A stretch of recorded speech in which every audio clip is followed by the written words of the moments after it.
What is going on, guys? Welcome back to the channel. Film study for rookies. Today, man, we're going to break down this guy right here. Chargers running back Omarion Hampton out of North Carolina, 6'2", 220. So you see right away what you're getting. When you see 6'2", 220, you see what you're getting. We're looking at the film in a second. Overview basically says he's a high volume battering ram with a 3-ingredient recipe: size, strength, aggression. Strengths are this right here. You got a big back.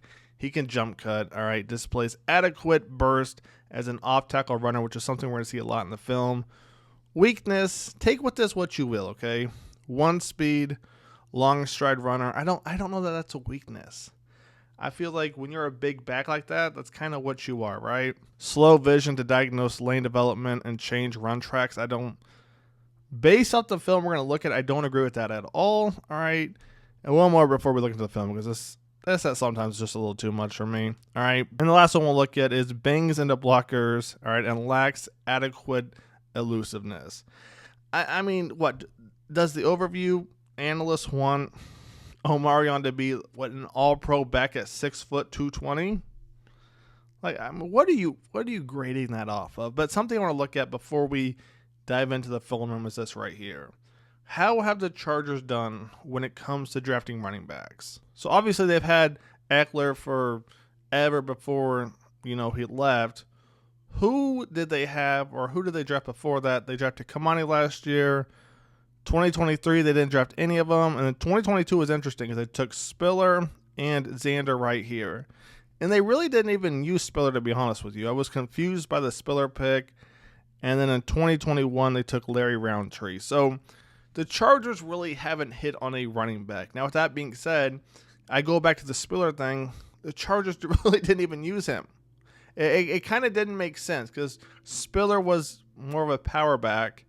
And again, he was supposed to back up Eckler, but he's not really a third down back, if you know what I'm saying. So I didn't understand the correlation there. But that's all in the past, man. Let's talk about Hampton right here. First, we're going to look at, looks like a zone read right here. QB does a great job handing it up to the running back, Omarion. And look at him fight through. This is what you're getting out of Omarion. And I think this is what Harbaugh wants right here. So first thing to look at on this play, all right, tight end, he's going to pull right here, bang.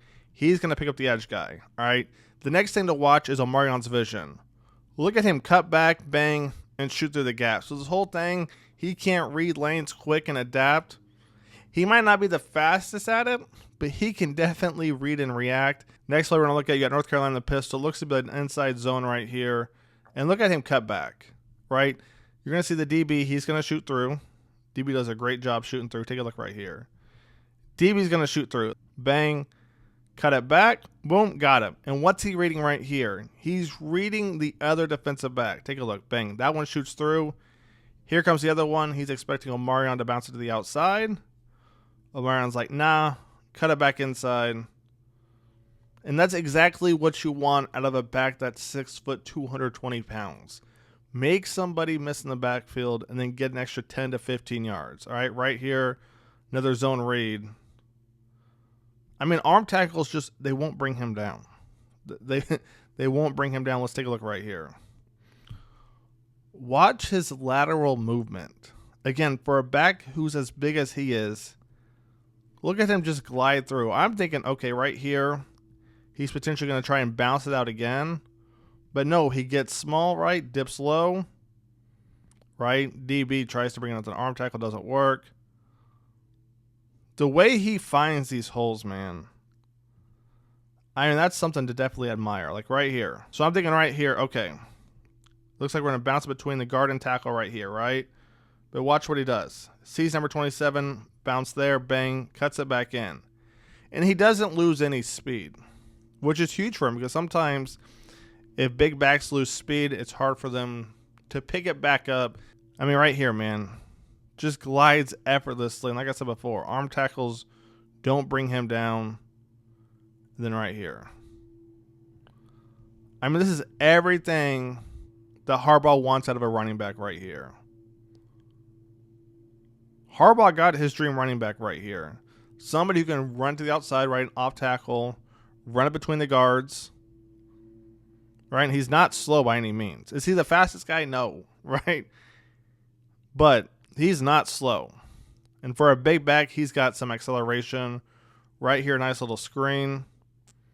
Like I said, his acceleration is the thing to note. This is huge for a back, right? He's just going to turn it on. Woo, he's quick. Because you're going to see right here, he's going to get to the outside. Man, look at him go. You know, is he going to be a home run threat every play? No. But if you get him inside the 30-yard line, opponent's 30, he could be, right? But he's the guy who's going to make opponents miss in the backfield and then get you an extra 10 to 15 yards, right? And that's going to open up the pass game for Herbert to throw it deep. Chargers, man. We'll see what happens. Hope you guys have enjoyed the video. Film study for rookies out. I'll catch you guys in the next one. Take it easy. Peace.